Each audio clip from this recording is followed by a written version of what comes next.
You're watching a video of disembodied human brains learning to play a video game. Yes, those are the brain organoids, and they actually get quite good at the game, and more recently, researchers have taken human brain tissue that used to be in, a person, and taught it to control a robot arm to play a piano. And you may be asking, why? Why would anyone do these things? Believe it or not, there actually are fairly good reasons for doing this. Whether or not you believe it is justified, you might also be wondering how. How can they do this?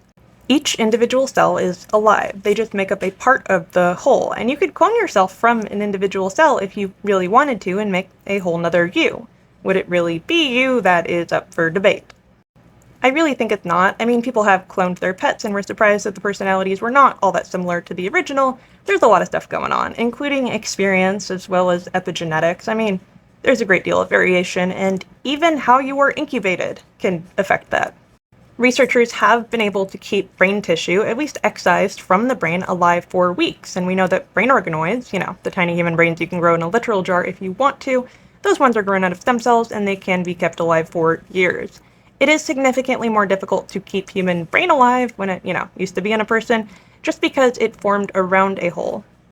So with brain organoids, you can give them oxygen and nutrients from the outside, and you can even vascularize them if you would really want to. As far as keeping human brain slices alive, you have just taken it away from all of its support systems, but there has been progress in keeping them alive and functioning. Now, I don't feel incredibly comfortable showing you guys actual human brain tissue on here, so you can just enjoy this little diagram. So once a patient is no longer using their brain and would like to donate it, at that point it is excised and then it will be taken to be cultured. It's also been done for people who have had brain surgery or a portion of their brain removed and then donated that to science, and it can help us better understand things like epilepsy and brain tumors. Brain tissue is treated the same as other kinds of tissue in experiments. I mean, really, nobody considered that the kinds of experiments that go on today would eventually happen, so the laws are still catching up and people are deciding how they feel about it. Now, what is valuable about using human brain tissue in these kinds of experiments is that it gives you a research subject that is more human. This is really valuable for medical trials and research, and essentially you can only get so close to an actual person using other models. One of the ones that I find least ethical, and maybe it's just me, is humanizing animals. So taking something like human stem cells and then growing it in the brain of a mouse, and now you have a humanized mouse, especially finding out that they're more intelligent than regular mice. It bothers me. Maybe it shouldn't bother me. I don't know. I am unsure if we're ever really going to be able to keep brains alive in the long term. I mean, Bexorg or Brain X, they've kept whole brains alive by essentially giving them a body.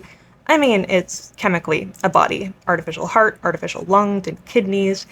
But even then, they've only kept it alive for a couple of days. Brain organoids are significantly easier, in part because they're so gosh darn small, but they're also fetal in nature. If you put them in the brain of an adult animal, they will just make projections and settle right in. The same is not true about adult brain tissue.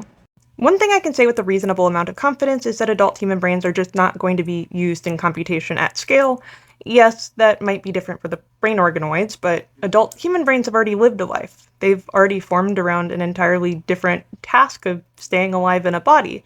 For brain organoids, they are highly plastic, and this is the only world they've ever known.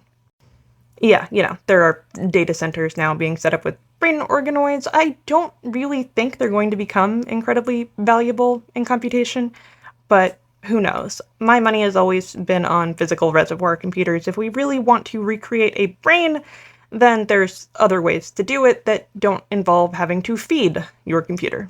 Now, most of the literature out there is not focusing on consciousness, whether or not you could take a disembodied brain, either a lab-grown one or a former person, and create something that has cognition. That's just not the focus. It's medical research. And yes, you will find papers out there talking about the ethical concerns, of which there are many. And while I'm sure there are some mad scientists out there who are fully focused on whether or not you can create an intelligent machine with a human brain, I would not say that that is the majority.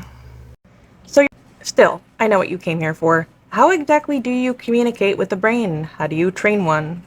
So you're going to take that brain, either excised or lab-grown, and then you're going to attach little electrodes to it. Those electrodes have feedback to a computer, and then that computer is going to be able to communicate information to it.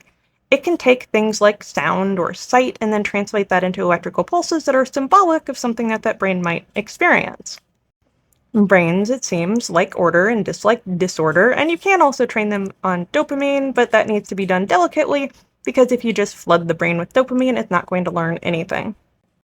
From there, brain cells want to learn, and I know I say want, it's a difficult way to describe this. They will learn because that is what they were evolved to do, to make connections and reinforce them. So the big discovery here is that even in absence of a whole brain, the brain tissue still can learn patterns. And here, you can see the patterns between an untrained brain organoid and a trained one who knows how to play the cart-pull game, in which it learns to balance a pull. Which, honestly, that seems like a lot to ask of a disembodied brain. As for the ethics of all of this, I don't think that I can reasonably speak on that. Just because something makes me uncomfortable does not inherently make it unethical. I do think we're going to have to approach the ethics as our brain organoid models and human brains become more complex, and that is something we should think about, but I don't think we're there yet. I will nonetheless be keeping an eye on it. I hope this answered some questions. I will keep you up to date. In fact, you have no choice. Follow for more.